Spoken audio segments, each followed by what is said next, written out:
Okay, this is my Sony A7S III camera rig, and I'm gonna be going over all the pieces and why I chose them. Also breaking down if all of this is actually necessary to film, and what situations you're gonna wanna rig out your camera like this. Let's get into it. First, we gotta break it down. Alright, so we got it all broken down. We're gonna start with the heart of the rig. My camera of choice is the A7S III, which is the king of low light. I'm using the Sigma 24 to 70mm art lens. Now, as you'll notice, I've left the cage on the camera. So what I'm using right here is the small rig upgraded cage. I love this because it has the Arca Swiss on the bottom, which means you can just slide it onto a gimbal without a base plate, which is really nice. Also, you can put this on tripods as well since it's an Arca Swiss. I've added a Nato rail to the top I bought separately. And the reason for that Nato rail is the first attachment, the small rig top handle. Now this is the basic cheaper top handle, but I love it. I love the feel of it. Snaps on like that. All you do is you tighten this little lever, done. Speaking of Nato rails, also this cage is built in with a side Nato rail, which is really nice for the second attachment, which is the Neewer side handle. On the side, tighten it up, that easy.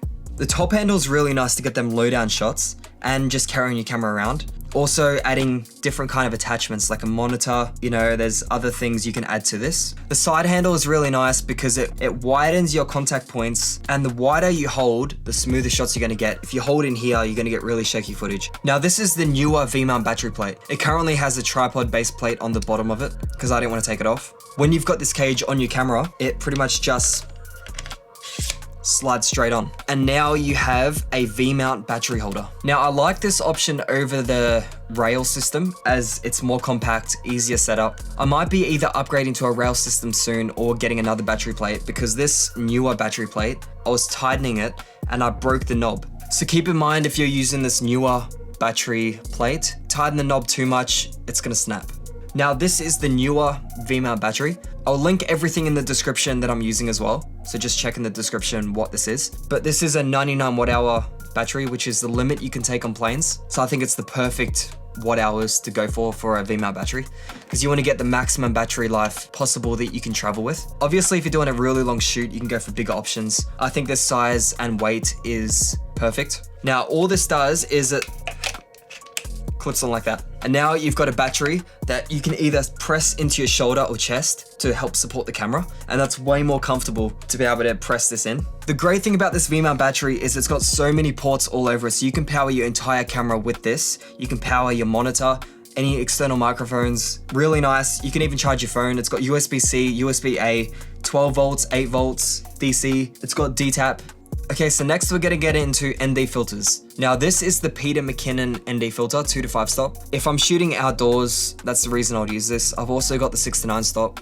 I've got the 6 to 9 stop right here for sunny outdoor shoots. And then for moderate light conditions, I'll use the 2 to 5 stop. Obviously for an indoor setup, I won't be using ND filters unless the lights are really bright, but the ND filter is screwed into this adapter plate. So this means you can use the ND filter with the matte box. So all you do is you screw on the adapter plate with the ND filter on it.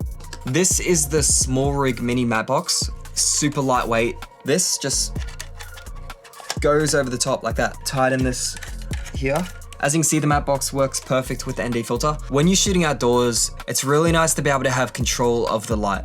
So you can't always adjust framing, you can't always adjust the camera to get the sun in the perfect position. Sometimes you have to shoot from an angle that's gonna have the sun shining in the lens, which then reduces the contrast and can create a washed out look. It can also affect the colors, especially when you've got an ND filter on. It can hit the ND filter and it can wash out the colors. And that's one reason why you would want to use a matte box, just to be able to control where the light's shining and not have it hit the lens if you don't want it to. Another reason why I like it is it just weighs down the front of the camera a bit. With the battery on the back, it adds a bit of weight to the back. And as you know, you want your camera pretty balanced. So when you hold the handle, you want it to be equal weight on the front and the back. It's not perfect yet, we still got a bit of attachments to add. And also another bonus, it makes you look more professional. It's nice showing up to a shoot, having a bigger looking camera. It's gonna impress clients. If a client's paying you a lot of money and you show up with an impressive setup, they're gonna feel like they're getting more value for their money. They usually don't know the difference between a $500 camera and a $5,000 camera. So, you know, adding this equipment to your camera is going to impress them more. It's going to make them feel more comfortable, more confident that you're going to provide a good result, and they're going to feel like their money's been invested, you know, better, Next up, we have the monitor. This is the Shinobi 5-inch, really like this monitor. You know, one thing you don't want to cheap out on is a monitor. So I got this secondhand for $350, but this isn't a cheap monitor. Definitely not a budget one. It's cheap, but you know, it's at a level where it's premium enough to give you a really good result. And you can trust the color accuracy, you can trust the exposure. It's gonna give you all the premium features that a good monitor will give you. Highly recommend this. Don't go for a really cheap option for a monitor because you don't wanna be looking at the monitor and then you get into editing and realize you're overexposed or the white balance was off or something. Now we need a way to mount the monitor to the camera. What I've decided to go with was this Neewer monitor mount. The screws right at the back here on the handle, just like this. And I really like that you don't actually have to twist the monitor on. You can just twist this little ring here. And it's pretty easy to move if you need to adjust it. You can tilt it down, tilt it up. Now we need a way to connect the monitor to the camera. I have this small Rig HDMI cord and I've got a little HDMI, 90-degree adapter. Now the reason for the adapter is instead of the cord going straight out, now it's gone back. Now I did take the doors off the HDMI port. As you can see, I put tape over it. Now we need to talk about the power for the monitor. Now I've got a couple of options. We can either use a NP-F battery. I like these NP-F 970s, I've got heaps of these. Or if you want a bit lighter setup, you can go with a dummy battery that plugs into the back and then connects to your V-mount. This is just a NP-F to D-tap. Now if I'm doing a really long shoot and I'm worried about the battery life, I may use the NP-F as well. It's good to have that option. Connect that to the back. And what I do is I wrap this around the handle and then go straight into the D-tap port. So now the monitor has power. Now we're gonna talk about power from the V-mount to the camera itself. Now there's a couple of options you can do. Number one is a dummy battery that can go straight into your camera. Not a huge fan of that setup, just because you have to keep your battery door open to run the cord out, which isn't optimal, especially outdoors. Dust could get in there. And I don't really trust this plastic battery. You don't want your camera turning off mid-shoot. What I do instead is I use a USB-C cord, plug it into the USB-C port, and plug it straight into the camera. Alright, so now the camera is being charged by the V-mount battery. So what it does, instead of a direct power supply with this, what it does is it charges your battery as you're filming, which I like better because if there's any issues with the cords, maybe a cord gets pulled out, it's still got the backup standard battery in here, powering the camera. Now we're gonna get into the audio. What I've decided to go with here is a wireless and a shotgun setup. This is the Rode VideoMic Pro Plus, which I use for my on-camera shotgun microphone, which is not the best, but it sounds pretty good. It's really simple, which is why I like it. It's lightweight, rechargeable, and you can plug this into your wireless microphones and then get high quality shotgun microphone on camera. What I do with this is I use this Neewer attachment arm that I bought and I screw this in the side here. And the reason why I do this is because it just puts the microphone in a better position. So instead of it being on this cold shoe mount right here, it kind of gets in the way. The mat box blocks it a little bit because the microphone ends up around this height. So I don't want the mat box blocking the audio. So having this attachment arm here, and I've got some adapters to be able to connect it as well. It puts the microphone in a better position, more forward and out of the way to pick up audio cleaner. You can plug this directly into camera. What I tend to do, since I have wireless microphones as well, I might want to mic someone up or just have a backup. I'll use the wireless pro microphones. So I'll put this one on the cold shoe mount and plug it directly into the shotgun. Not only can you use another wireless microphone as well, you also get a backup audio source recorded directly internally on the Wireless Pro as well. So if you didn't know, this records 32-bit audio internally, which pretty much means if things get too loud, someone screams, you can go in here, get the audio off it and turn it down and save the audio. This goes on this side and then this plugs directly into camera. So I have two wireless transmitters. So I can have one here collecting the audio from the shotgun, transferring it into the camera, and then recording a backup on here as well. And then I have one on a lav mic or something on the person.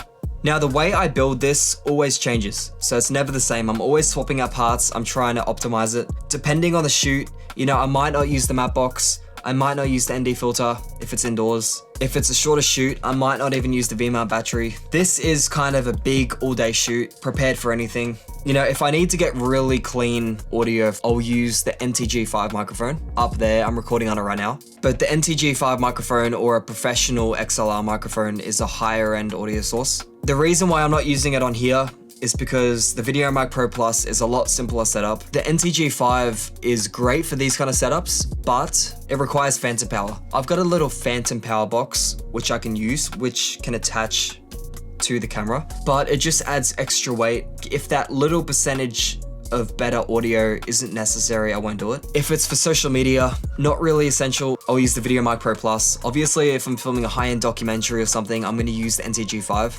I want the best quality possible. So yeah, that's the entire setup. You know, it's not too heavy. I think it's around, you know, 3.5 kilos or so. Yeah, 3.5 to 3.8, I think it was. But one benefit of having a heavier camera setup like this is you're gonna get less micro jitters. You know, holding a setup like this is gonna make your footage look more natural. It is heavy, but your footage will look better. Now, what I like to do is I like to use some kind of sling or something around my shoulder, and then I'll rest the camera on the sling, because holding this all day, you're definitely gonna get tired, which is why I keep the tripod plate on the bottom. One is so I can put the camera down without it tipping over. And two is if I'm doing a long shoot where people might be sitting down for a while, I wanna be able to put this on the tripod if I'm not needing to get handheld shots, because holding this for too long, it will kill your back. So that's the horizontal setup. Now I'm gonna show you the vertical setup. And here is the vertical setup. Now it might not look too different at the moment, but as you can see, the entire camera is flipped around. So now it's vertical. The setup is still very similar, just the monitor obviously has moved vertically. The camera battery, instead of upright, is now sideways, doesn't change it at all. You know, the side handle is now on this side instead of that side, because the Nato rail is on this side. And the top handle is now on the side, which is now the top. You know, I just rotated the matte box around.